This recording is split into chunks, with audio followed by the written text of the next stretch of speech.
ज्ञानम, तीसरा भावना, चौथा अभिधा, पांचवी आज्ञा और छठा इष्ट साधनता। ये 6 मत हैं। ये 6 मत इसमें हैं, दिए हुए हैं, वो जरा पढ़ लो।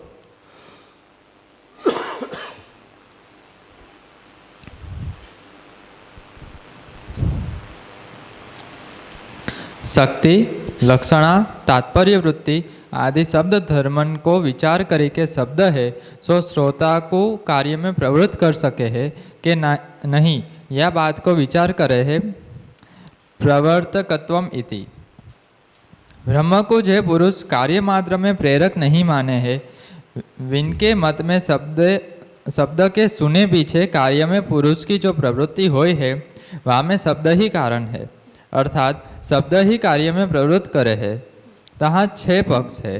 पहला, कितने तो शब्द स्वरूप को ही प्रेरक माने है। दूसरा, कितने प्रवृत्ति करिवे वाले वाक्य के अभिप्राय के ज्ञान द्वारा शब्द को प्रेरक माने है। ये दूसरा उस पहला क्या है, सुनने के साथ ही प्रवृत्ति हो जाती है, ये एक प्राइमरी मत है। दूसरा ये कहता है कि नहीं, सुनते तो सब हैं पर करता थोड़ी कोई है, जिनको समझ में ही नहीं आएगा वो सुनकर थोड़ी करेगा, तो समझ में भी आना चाहिए। तो अभिप्राय ज्ञान पूर्वक जो शब्द श्रवण करता है उसकी शब्द से प्रवृत्ति होती है, ये दूसरा मत हुआ। अर्थात लौकिक वाक्य में वाक्य वक्ता के अभिप्राय के ज्ञान द्वारा प्रेरक माने हैं, तथा वेद वाक्य में शब्दन के अभिप्राय ज्ञान द्वारा प्रेरक माने हैं। तीसरा, कितने आर्थी भावना द्वारा शब्द को प्रेरक माने हैं। चौथा, कितने भाटमत्तानुवर्ती मीमांसक अभिधा अर्थात लिंग लकार में रहीवे वारी शाब्दी भावना को प्रेरक माने हैं। पांचवा, प्रभास्कर मत वाले आज्ञा नियोग को प्रेरक माने हैं। और छठा, नैयायिक मत में इष्ट साधनता ज्ञान अर्थात या कार्य सो हमारो अनिष्ट नहीं होएगो तथा अभिलषित पदार्थ की प्राप्ति होएगी, तासो ये कार्य करनो, ऐसो ज्ञान जिन लिंगादि शब्दन सो होय है, वे शब्द ही प्रेरक है। इन 6 पक्षन को एक संग दूषित करे है कृष्णस्य इति। शास्त्रोक्त विधि है सो पुरुष को सत्कर्म में प्रवृत्त नहीं कर सके है, तथा कुकर्म सो निवृत्त हो नहीं कर सके है। परब्रह्म श्री कृष्ण ही कर्म में प्रवृत्त करे है। यद्यपि स्वर्ग कामो यजेत अर्थ स्वर्ग की कामना वारो यज्ञ करे, या वेद वाक्य सुने पीछे ही पुरुष यज्ञ करे है, तथापि जैसे काक को आयवो तथा वाही समय ताल के फल को गिनो हो जाए, ता पीछे ही वो काक ताल फल को भक्षण करे है। तासो ताल फल के खाइवे में ताल फल को गिनो कारण नहीं है, वाके प्रारब्ध कर्म द्वारा भगवान ही ताल फल के मिलवे में कारण है। ऐसे यज्ञ करीवे में पूर्व सिद्धि विधि वाक्य को श्रवण कारण नहीं है, कृष्ण ही प्रेरणा करीवे वाले है। याही सो भारत में लिखियो है, जानामि धर्मम न च में प्रवृत्ति जानाम्य धर्मम न च में निवृत्ति। केनापि देवेन हृदय स्थितेन यथा प्रयुक्तोस्मि तथा करोमि। अर्थ, मैं धर्म को जानू हूँ परंतु धर्म करीवे में प्रवृत्त नहीं हो सकूँ हूँ। पाप को जानू हूँ परि पाप करीवे सो निवृत्त नहीं हो सकूँ हूँ। कोई देव हृदय में स्थित है, वो प्रेरणा करे है, तैसे ही करूँ हूँ। यदि स्वर्ग कामो यजेत स्वर्ग की कामना वारो यज्ञ करे इत्यादि वाक्यन को ही प्रेरणा करीवे वारे मानो हो, तो जितने या वाक्य के सुनीवे वारे ब्राह्मण आदि है, वे सब ही क्यों नहीं यज्ञ करीवे लग जावे है। कदाचित कहोगे कि यज्ञ है सो स्वर्ग के को देवे वारो है, मोको अवश्य करना चाहिए, ऐसो ज्ञान उत्पन्न करके वेद के विधि वाक्य ने ही पुरुष को यज्ञ में प्रवृत्त कियो है, तासो विधि को प्रेरक मानो। ताको उत्तर ये है, जाको परब्रह्म यज्ञ में प्रवृत्त करना चाहे है, वाको ही वेद विधि वाक्य द्वारा ये कर्म मोको अवश्य करना चाहिए, ऐसो ज्ञान प्रकट करके प्रवृत्त करे है। याही सु विधि वाक्य को सुनीवे वारे सब ही पुरुष यज्ञादिकन में प्रवृत्त नहीं होए है, जाको भगवत प्रेरणा होई है वो ही यज्ञ आदि सत्कर्मन में प्रवृत्त होई है।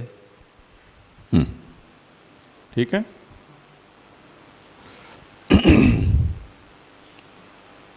कुछ कहना पूछना है?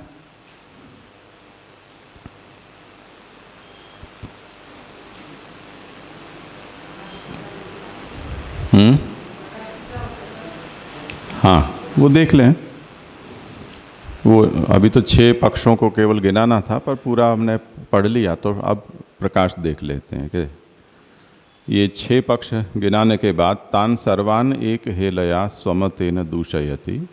इन 6 पक्षों को गिनाने के बाद अपने मत का प्रतिपादन करके उन 6 को यहाँ अस्वीकार किया है कि कृष्णस्यैव प्रवर्तकत्वम न विध्यर्थस्य। प्रवर्तकता श्री कृष्ण की है, विध्यर्थ की नहीं होती है। अब कहीं कहीं ऐसा देखा जाता है कि मनुष्य विधि को पढ़ के समझ के और कहीं प्रवृत्त होता है, तो ऐसा उसका प्रवृत्त होना हमें ये प्रतीत कराता है कि क्योंकि हमने ये पढ़ा इसलिए हमको समझ में आया तो हमने ये काम किया। तो प्रवर्तकता हमें विधि में समझ में आती है, पर सच बात ये है कि ये काकतालीय न्याय जैसा हुआ है, इसलिए विध्यर्थ से ये प्रवृत्ति हुई है ऐसा नहीं माना जा सकता। क्योंकि यदि ऐसा होता तो जितने लोगों ने विधि पढ़ी है उन सब की प्रवृत्ति उसमें होनी चाहिए थी, पर ऐसा नहीं होता है, इसलिए विध्यर्थ के कारण वो प्रवृत्त हुआ है ऐसा नहीं समझना चाहिए।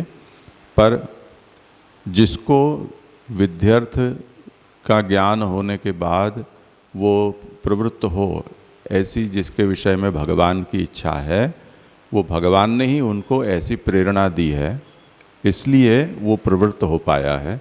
इस तरह से हमें सोचना चाहिए, क्योंकि अंतिम कारण भगवान है। तो जी हाँ जी मतलब हमने जब सर्वनिर्णय में पहले देखा था रूप प्रपंच करणाद आसक्ति स्वांस वारणे श्रुति आत्म प्रसादाय चकार आत्मन चेवई। तो उसमें जो गोकुलदास जी ने टीका में ऐसा ही लिखा है, मतलब कि जो ठाकुर जी ने रूप प्रपंच प्रकट किया जीव को मतलब आसक्ति करने के लिए, तर अंतर्यामी उनको नहीं कंट्रोल कर सकता, इसलिए वेद रूप प्रकट होके वेद से उनको किया। मतलब मैं अगर पढ़ूँ तासो भीतर हृदय में धसवे को समर्थ ऐसे बाहर स्थित वेद रूप सो प्रकट होए के चित्त प्रसन्न होए के अर्थ भ्रम दूर कहे करे है, ये वेद को प्रयोजन है। तो प्रवर्तकता जो हुई वो तो वेद में स्थित हुई ना यहाँ, मतलब आदमी को जो कंट्रोलिंग है या उसको जो करना है कि अंतर्यामी से निकाल दी प्रवर्तकता और वेद से कंट्रोलिंग किया, ऐसा हमने वहाँ देखा। और यहाँ हम ऐसा करें कि विधि मतलब वेद को माने, तो वेद की कंट्रोलिंगता नहीं है और कृष्ण की है। तो मतलब ये रीते हम समझ के कि ठाकुर जी सर्वरूप बने तो फिर कोई इश्यू ही नहीं है। तो मतलब करो विचार, किसी को कुछ कहना हो इस प्रश्न पर।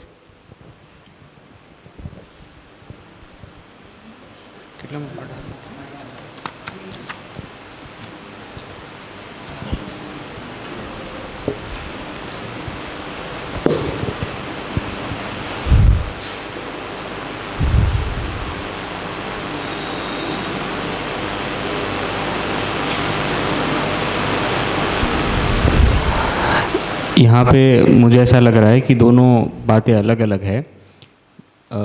यहाँ कारिका के अंदर श्रुतिम आत्म प्रसादाय ऐसा बोला है। अब जैसे कि इसको एग्जाम्पल से देखें कि कोई व्यक्ति मोक्ष की इच्छा से अथवा तो भगवत प्राप्ति की इच्छा रखता है, तो वो शास्त्र के अंदर प्रवृत्त होगा, अन्यथा वो शास्त्र के अंदर प्रवृत्त नहीं होगा। तो प्रथम जो इच्छा है वो तो अंतर्यामी की प्रेरणा से ही आएगी ना, प्रवर्तन तो उससे ही होगा। फिर उसके बाद हमें जो दिखाई देता है कि वो शास्त्र के अंदर प्रवृत्त हुआ, वो शास्त्र के अंदर जब तक उसको रुचि नहीं होगी तो तब तक वो वहाँ से आगे बढ़ेगा ही नहीं ना। शास्त्र के अंदर तो कितनी भी बात कही हो अच्छी और कितना भी फल भी दिखाया हो उसका, परंतु वो तब तक आगे नहीं बढ़ेगा कि जब तक उसको अंदर से ही इच्छा नहीं होगी। तो ये बात को ये जो यहाँ पर 18वीं कारिका के अंदर जो बताया है उसको ऐसे हमें लेना चाहिए कि जब अंतर्यामी उसको प्रेरणा करेंगे फिर उसके अंदर श्रुति है वो हेल्पफुल होगी परिमार्जन करने के लिए कि जो ऊपर अविद्या वो जीवात्मा के ऊपर चढ़ी हुई है, और फिर उसके बाद उसको यथोचित फल की प्राप्ति होगी। तो बात दोनों अलग अलग है। ऐसे हम सोचे तो वरण से ही हो जाएगा क्या? अल्टीमेटली तो वरण ही है ठाकुर जी का, तो देवी वरण है तो ऑटोमेटिक वो शास्त्र देखेगा और उद्धार होगा। लेकिन यहाँ अंतर्यामी बहुत सालों से जीव के साथ भटक रहा है, इसलिए चित्त की मलिनता यहाँ लिखा है। अंतर्यामी दो भोगवे के अर्थ हृदय में पहले से ही प्रविष्ट हो रहे हैं, और तहाँ भोग करी के भई जो चित्त की मलिनता है वाकु भीतर स्थित अंतर्यामी दूर नहीं कर सके, इसलिए वेद का प्रयोजन है। वेद का प्रयोजन ही इसलिए है कि जीव मतलब वेद को कंट्रोलिंग माना, ऐसा मतलब मैं गलत समझ रहा हूँ तो मालूम नहीं, लेकिन वेद का तात्पर्य ही यही दर्शाया इस श्लोक में। रूप प्रपंच और नाम प्रपंच ऐसे नाम भी दिख रहे हैं, मतलब दोनों प्रपंच का डिफ्रेंसिएशन भी कर। हाँ, तो इसमें ये समझना चाहिए संक्षेप में कि एक तो प्रवर्तकता एक वस्तु है, और जो प्रवृत्त होना चाह रहा है या प्रवृत्त हो रहा है उसको मार्गदर्शन करना। जैसे हम यात्रा पर निकल चुके हैं, रास्ता खोज रहे हैं, तो बीच बीच में हमको सूचना पट्ट मिलते हैं, इंडिकेशंस मिलते हैं, या हमें मैप का सहारा मिलता है। वो हमें प्रवृत्त नहीं कर रहे हैं, प्रवृत्त तो हम हो चुके हैं, वो हमारा मार्गदर्शन कर रहे हैं। इसी तरह जो प्रवर्तकता है, जैसे अपने यहाँ गोसाई जी ने इस विषय को सिद्धांत मुक्तावली में ही कहा है, विवृत्ति में, कि जिस जीव को प्रभु उसका उद्धार करना चाहते हैं उसे भगवान ऐसा संग उपलब्ध करा देते हैं, ऐसे प्रकार के गुरु की कृपा उसके ऊपर हो जाती है, ऐसे प्रकार के सत्शास्त्र उसे उपलब्ध होते हैं। और यही जो बात है उसमें उसकी रुचि, वो प्रभु के उसको उसका उद्धार करने की इच्छा है उसका, वो ज्ञापक होती है। तो ये प्रभु के द्वारा व्यवस्थापित हुआ। अब हम जो वर्ण की जो बात कही तुमने, उससे हम इस बात को समझ सकते हैं कि जीव का वर्ण है, उसी तरह से जन्म और साधन का भी वर्ण, फल का वर्ण भी होता है। भगवान ने दैवी सृष्टि में जिसको प्रकट किया है उसको जिस समय जिस साधन के द्वारा जिस जन्म में उद्धार के मार्ग पर बढ़ाना है, उस समय प्रभु उसमें वो सब चीज़ें एक्टिवेट करते हैं, तो सद्वासना उसमें स्थापित हो जाती है। वो बीज भाव है वो अंदर कुलबुलाने लगता है अंकुरित होने के लिए। अब ऐसे अवसर पर उसे मार्गदर्शन की आवश्यकता पड़ती है कि मैं क्या करूं। तो उसको जैसे अब वार्ता जी में हम पढ़ते हैं कि भक्तों का संग हो जाता है, कहीं गुरुजनों का संग होता है, कहीं पर भगवान स्वयं उनको कुछ अनुभव करा देते हैं, तो उस तरह से पीछे वो उसकी गति और बढ़ जाती है। इस तरह से मूल प्रवर्तना है वो भगवान के द्वारा होती है, और जो अब प्रवृत्त होने के लिए सज्ज है उसका मार्गदर्शन शास्त्र द्वारा हो जाता है, क्योंकि अन्यथा ऊटपटांग कुछ भी करेगा वो। बहुत से लोगों को हम ये देखते हैं कि पुष्टि मार्ग या सद्ग्रंथों का अध्ययन और सत्संग या दीक्षा उपदेश विधि पूर्वक ये सब हो, उससे पहले ही वो कहीं से भी भगवत स्वरूप पधरा कर अपनी मर्जी के अनुसार सेवा आदि कुछ करते होते ही हैं। ऐसा नहीं है कि शून्य से किसी को हम शुरू कराएं तब वो करते हो। लोग अपने ढंग से करते ही हैं, प्रवृत्त तो हो चुके हैं, अब तो उनको केवल पद्धति का ज्ञान कराना है। तो प्रवर्तकता है वो हम ऐसा मान लेते हैं कि मैंने इसको कंठी दी, मैंने ब्रह्म संबंध दिया, मैंने ठाकुर जी पधराए, मैंने पुष्ट किया। तो कुछ नहीं, वो तो सब प्रभु की इच्छा से शुरू हो चुका है, आपने केवल उसको थोड़ा बहुत शेप दिया है, उससे ज़्यादा और कुछ नहीं। तो इस तरह से यहाँ मूल प्रवर्तकता है वो कृष्ण की है। और ब्रह्मवाद के सिद्धांत में या ईश्वरवाद का जो भी सिद्धांत है उसमें सभी के मूल में उस ईश्वर को, ब्रह्म को, भगवान को स्वीकारना ये एक सामान्य सिद्धांत है, अनिवार्य है। उसके अतिरिक्त है और कुछ भी सोचना वो ईश्वरवाद के विरुद्ध जाता है। तो महाप्रभु भी यहाँ यही आज्ञा करते हैं कि विध्यर्थ की प्रवर्तकता नहीं है, कृष्ण ही प्रवर्तक होते हैं।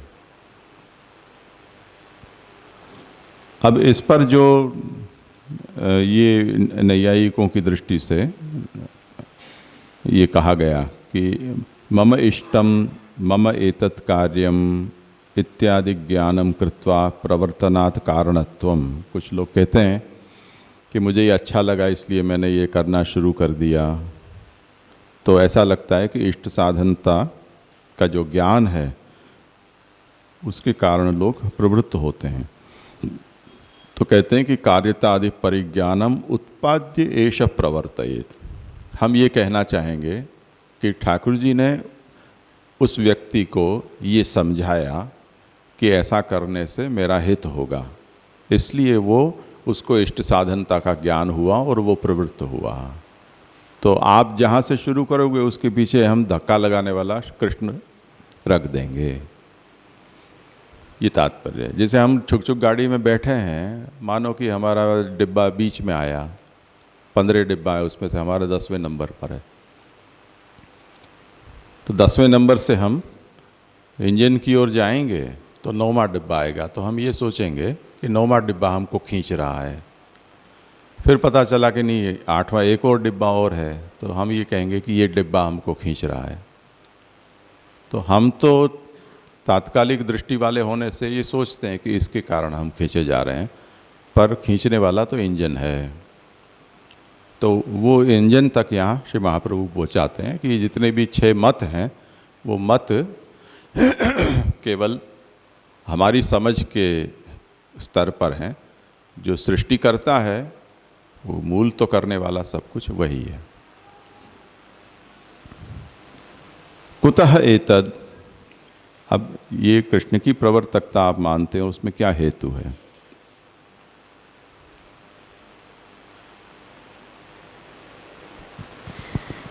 जी यहाँ पे आर्थी भावना द्वारा शब्द को प्रेरक माने हैं और प्रभाकर मत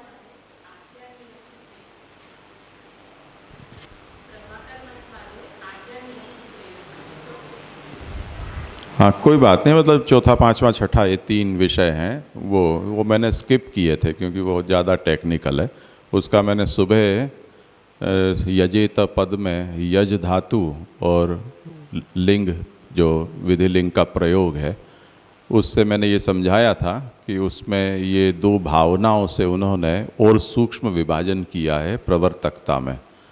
तो वो अभी चर्चा का विषय हम नहीं करना चाह रहे हैं, पर इन कोई भी स्थिति में उन्होंने शब्द को या वेद विधि को प्रवर्तक माना है, इतना सब में कॉमन है। अब विधि में हम इसको ऐसे कर समझ सकते हैं स्थूल उदाहरण से कि हम कभी किसी को कहें कि आओ,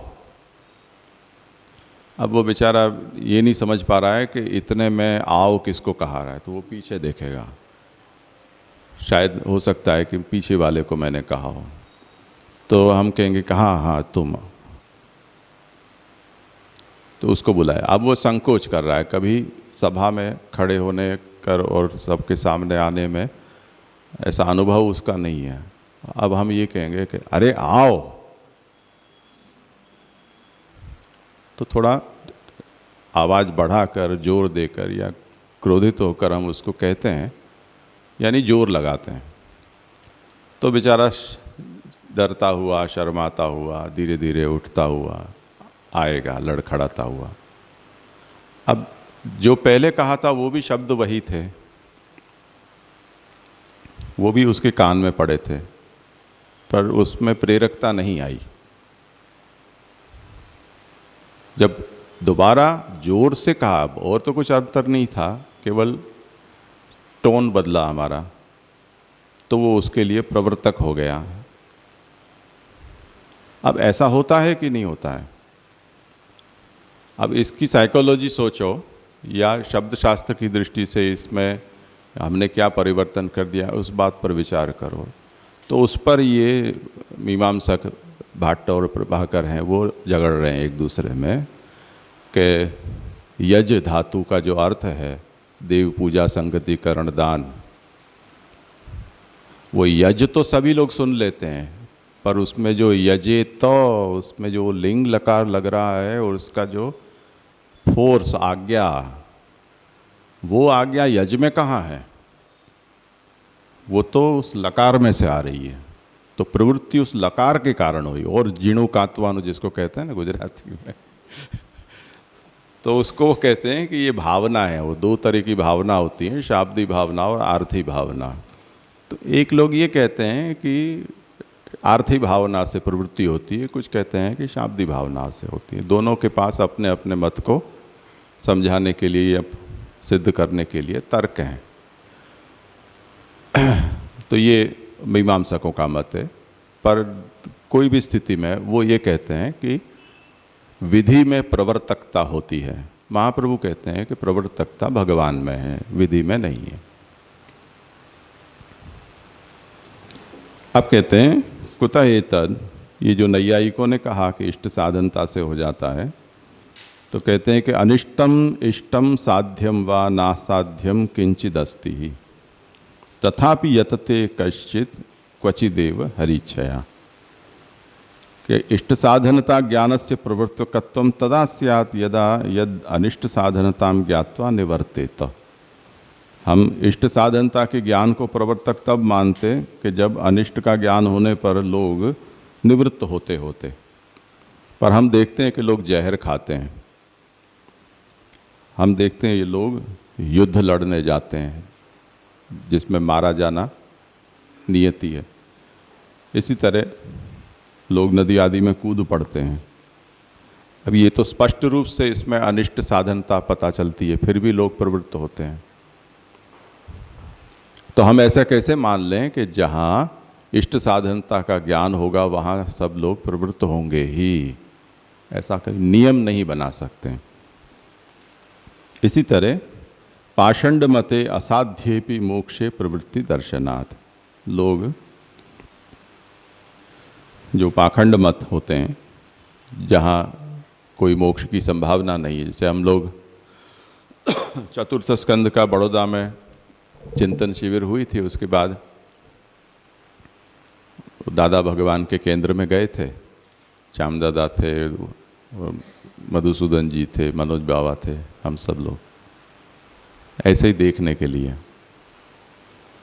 तो वहाँ का जो केयरटेकर था उसने श्याम दादा को देखकर पहले तो अपनी पुरानी कोई पहचान निकाली कि वो दीक्षित काका जी की चरण सेवा करता था कभी। पीछे उसने कहा कि हमने पूछा कि ये सब विषय क्या है और ये दादा भगवान की प्रवृत्ति क्या है, क्या सिद्धांत हैं। तो आत्मज्ञान कराते हैं हम, और हमारे पास अलग अलग पैकेज हैं, आपके पास जैसी सुविधा हो हम 1 घंटे में आत्म साक्षात्कार करा सकते हैं। तो मैंने कहा अभी तो हमारे पास इतना समय नहीं है, अभी नहाना धोना बाकी है पहले नहा धो कर आए, पीछे करेंगे आत्म साक्षात्कार, अभी तो हम जाते हैं। तो बिना आत्म साक्षात्कार किए हम वहाँ से आ गए। अब जो लोग ये ऐसा दावा करते हैं, पाषंड मते असाध्येपि मोक्षे प्रवृत्ति दर्शनात्, पर हम देखते हैं कि हजारों लोग वहाँ जुटते हैं आत्म साक्षात्कार करने के लिए। शुद्ध पाषंड मत हमें दिखाई देता है उसके बाद भी। अतो भगवानेव यथेष्टम यथैव प्रवर्तयते तथा ज्ञानम उत्पाद्य प्रवर्तते।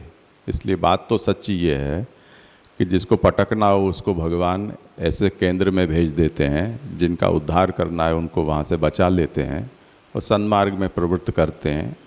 जो भी सचमुच में होता है वो भगवान की इच्छा से होता है।